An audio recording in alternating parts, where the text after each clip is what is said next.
పని చేసిన 15 రోజుల లోపల వేతనాలు ఇవ్వాలి. ఇప్పుడు ఆ వేతనాలు సరిగ్గా రావడం లేదు. మీకు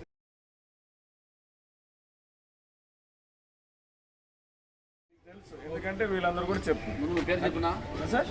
నా పేరు లింగన్న. నేను అగ్రికల్చర్ వర్కర్స్ యూనియన్ జిల్లా వైస్ ప్రెసిడెంట్. ఈ ఊర్లోనే నివాసం ఉంటాను. నేను కూడా పనికి వెళ్తా. పాండవగల్లు. ఈరోజు సార్ మా దగ్గర పనికి వెళ్ళడానికి మా వాళ్ళకి ఎవరికి అభ్యంతరం లేదు. చాలా బ్రహ్మాండంగా పని చేసుకోగలుగుతారు. ఎందుకంటే దీని మీదే ఆధారం. అసలు కూడా తగ్గినాయి వాస్తవం. కానీ ఈ మధ్య కాలంలోనే, ఈ సంవత్సర కాలంలోనే రెండోసారి మూడోసారి కేంద్రంలో ప్రభుత్వం అధికారంలోకి వచ్చిన తర్వాత వేతనాలు అనేవి చాలా దారుణంగా పడిపోయినాయి. ఎంత దారుణంగా పడిపోయినాయి అంటే 150 రూపాయలు కూడా వేతనం వస్తుంది. మీరు చెప్పినట్టు 307 రూపాయలు వేతనం రావడం లేదు. అట్లాగే వేతనము పెంచినారు సార్. ఎస్ఎస్ఆర్ రేట్లు అంటే కొలతల రేట్లు పెంచడం లేదు. స్టాండర్డ్ షెడ్యూల్ దానికి మీరు ఒకసారి మీకు విజ్ఞప్తి చేసేది ఏంటంటే, ఇప్పుడున్నటువంటి ఈ రెడ్ సాయిల్లోన వాళ్ళు చేసిన పనికి వేతనం రావాలంటే ఆ రేట్ పెంచాలి సార్. వేతనం పెరిగితేనే ఉపయోగం లేదు సార్. వేతనం పెరిగినా ఇక్కడ కొలతల రేట్లు పెరగడం అనేది చాలా కీలకం. కాబట్టి మా డిమాండ్ ఏంటంటే 15 రోజులకోసారి వేతనాలు ఇవ్వండి, బ్రహ్మాండంగా పనికి వెళ్తారు. అట్లాగే కొలతల రేట్లు పెంచండి, ఖచ్చితంగా 300 రూపాయలు కూలి వస్తుంది. మేము చాలా రాష్ట్రాల్లో ఇప్పుడు మేము వాస్తవంగా వామపక్ష పార్టీల అధికారంలో ఉన్న కేరళలో 677 ఇస్తున్నారు ఇదే ఉపాధి హామీ పథకంలో. మనం 307 పెద్ద సమస్య కాదు. 300 రూపాయలే ఇచ్చినా మా వాళ్ళకి అది గిట్టడం లేదు, అది పడడం లేదు. అంటే ఆ రేటు వర్క్ చేసినా కూడా అది పడడం లేదు. అందుకనే ఆ రేట్ పెంచాలి. అట్లాగే చనిపోతే 2 లక్షలు అన్నారు సార్. 50,000 వచ్చింది సార్. మా మధ్యకాలంలో కేవలం 50,000 వచ్చింది సార్. మరి అది ఎప్పటి నుంచి పెంచారనేది తెలియదు. కాబట్టి మీరు చేసే ప్రచారానికి మాకేం అభ్యంతరం లేదు. మంచి అవగాహన ఇది. మేము కూడా మా బాధల్ని, మా కష్టాలని మీరు కూడా వినాలి. కాబట్టి దీన్ని అవసరమైతే పై అధికారుల దృష్టికి తీసుకెళ్లి ఖచ్చితంగా ఈ చట్టానికి సమకాలీన మార్పుల గురించి సమగ్రంగా మీకు తెలియజేయడం కోసం మేము ఇంత ఉదయాన్నే యొక్క కార్యక్రమాన్ని, అవగాహన కార్యక్రమాన్ని నిర్వహించడం జరిగింది. మీరు మాట్లాడేది ఏంటంటే, రెండవది ఆర్ఎస్ఎస్ఆర్ రేట్లు, రూరల్ స్టాండర్డ్ షెడ్యూల్ రేట్స్ అని. ఒక కార్మిక నాయకుడిగా మీరు చక్కగా ఆ యొక్క ఎస్ఎస్ఆర్ రేట్స్ గురించి మాట్లాడడం మంచిదే. కానీ మీరు చెప్పిన విషయాన్ని మేము ఖచ్చితంగా కూడా మరి ఆర్ఎస్ఎస్ఆర్ రేట్లకు సంబంధించి ఆ యొక్క 1 క్యూబిక్ మీటర్కి రేటు పెంచమని మీరు అంటా ఉన్నారు. 300 రేటు 7 రూపాయలు వేతన రేటు పెంచుతారు, ఓకే. కానీ ప్రతి ఒక్క పనికి క్యూబిక్ మీటర్కి ఒక రేట్ అనేటువంటిది ప్రతి ఒక్క పనికి క్యూబిక్ మీటర్ రేటు పెంచాలంటున్నారు. ఆ విషయాన్ని కూడా మేము అధికారుల దృష్టికి తీసుకెళ్తాం. మరి ఆ యొక్క ఆర్ఎస్ఎస్ఆర్ రేట్స్ అనేటువంటిది అవి పెంచమని మరి వేతనదారులు పలానా పాండవగల్ గ్రామ పంచాయతీలో అడిగినారని చెప్పి కూడా మేము తెలియజేయడం జరుగుతుంది. ఖచ్చితంగా మీరు మాట్లాడిన ప్రతి మాట కూడా మాకు చాలా విలువైంది. ఎందుకంటే ఇక చట్టం అంతా కూడా కేంద్ర బిందు ఎవరు ఈ చట్టానికి అంటే వేతనదారు. అందుకనే వేతనదారుని చట్టంలో లేబర్ అనే మాట ప్రస్తావించలేదు. అయ్యా వినాలి, లేబర్ అనే మాట ఉపయోగించలేదు. లేబర్ అన్న మాట కానీ ఈ మధ్య కాలంలో deputy CM Pawan Kalyan sir కూలీ అనే మాట కానీ ఉపయోగించవద్దు, వాళ్ళని శ్రామికులు అనాలని చెప్పేసి, వాళ్ళకి గౌరవమైనటువంటి పదంతో మనం పిలిచాలని చెప్పేసి మరి శ్రామికులు అనాలని చెప్పేసి కూడా తెలియజేయడం జరిగింది. చట్టంలో కూడా ఎక్కడ కూడా లేబర్ అనేటువంటి మాట ఉపయోగించలేదు. వాళ్ళని వేజ్ సీకర్స్ అన్నారు, వేతనదారులు, వేతనము కోరేవాళ్ళు, వేతనము పొందేవాళ్ళు అని. కాబట్టి అన్న అడిగిన 3 విషయాలు, ఇది చట్టము, ఇది ఎవరు కూడా ఏ రకంగా కూడా దీన్ని మనం చేసుకుంటాం.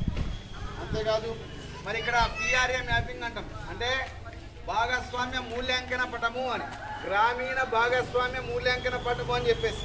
అంటే ఇక్కడ రాశారు, ఇది ఆదోని రోడ్డు అని, ఇది కౌతాలం రోడ్డు అని, ఇది పాండవగల ఊరు అని, ఇది ఓల్డ్ విలేజ్ అని, ఇక్కడ టెంపుల్ ఉందని, రకరకాలుగా ఈ యొక్క పిఆర్ఏ మ్యాపింగ్ అంటారు. ఈ యొక్క పొద్దున ఈ యొక్క మ్యాప్ వేయడానికి ఉద్దేశం ఏంటంటే, దాదాపు అయ్యా వినాలి, దాదాపు 16 రకాల ప్రాజెక్టులు, 94 రకాల పనులున్నాయి మనకి.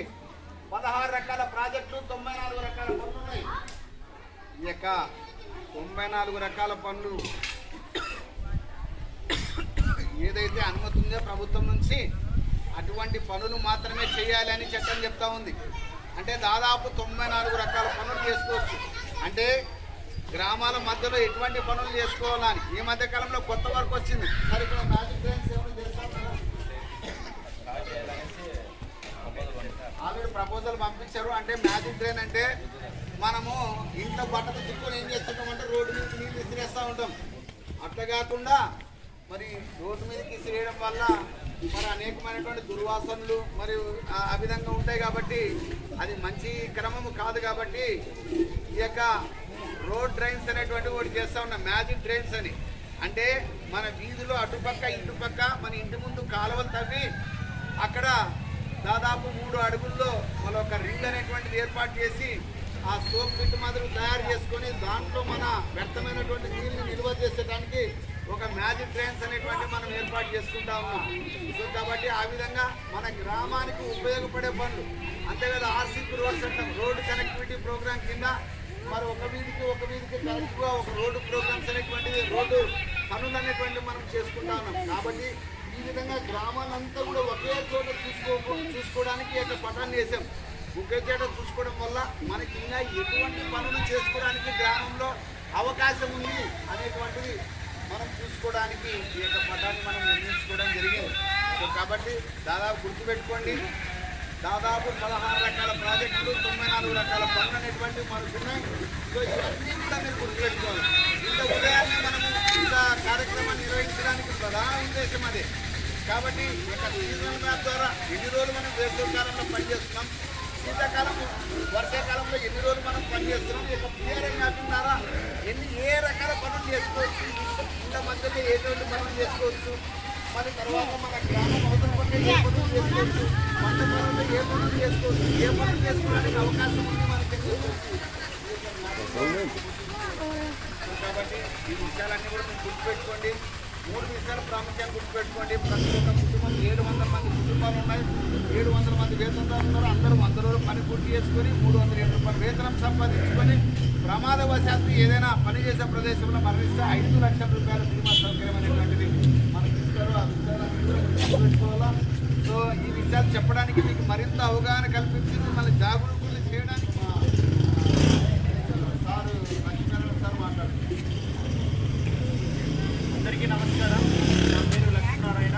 ఈ యొక్క సామాజిక తనిఖీ విభాగంలో ఎస్ఆర్పీగా పనిచేస్తున్నాను.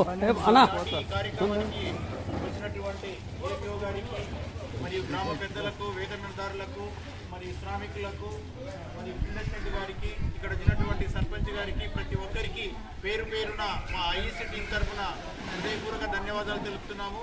ముఖ్యంగా ఐఈసీ టీం యొక్క ముఖ్య ఉద్దేశం ఏమంటే ఇన్ఫర్మేషన్, ఎడ్యుకేషన్ అండ్ కమ్యూనికేషన్. అంటే ఈ యొక్క సిస్టాన్ని మనకు మొట్టమొదటిగా కాకినాడ జిల్లా పిఠాపురంలో మన డిప్యూటీ కమిషనర్ గారు మరి డిప్యూటీ సీఎం పవన్ కళ్యాణ్ గారు కమిషనర్ ఆదేశాల మేరకు స్టార్ట్ చేశారు. ఈ యొక్క కార్యక్రమం మన సారి వివరించారు. అదేవిధంగా ఈ గ్రామంలో 700 మంది ఉన్నారమ్మా. 700 మందికి సంబంధించి మన ఏపీ శాట్ అనేది యూట్యూబ్ ఛానల్ సబ్స్క్రైబ్ చేసుకోండి. ఎందుకంటే రాష్ట్ర వ్యాప్తంగా మన కార్యక్రమాలన్నీ మీరు టీవీలో వీక్షించవచ్చు. తర్వాత మనకు తదుపరి కార్యక్రమము గ్రామసభ ఉంటుంది కాబట్టి అన్ని విషయాలు గ్రామసభలో చెప్తారు. కాబట్టి అందరూ మీరు గ్రామసభకు రావాల్సిందిగా కోరుతున్నాం.